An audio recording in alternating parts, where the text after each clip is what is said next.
აბა ახლა იცით რა ხდება. ამ მასაც თავისი ისა აქვს რა მიდგომა როგორ საიდან დავიწყოთ. ხო, წესი. ხო, ესე იგი უნდა აუცილებლად შუაზე გავხსნათ. შუაზე ეს გადავხსნათ ეს.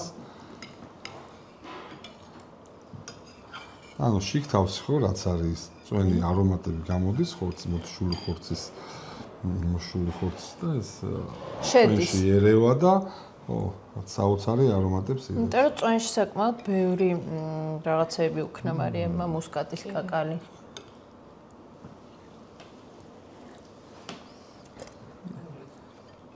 ხომრებული მარიამი.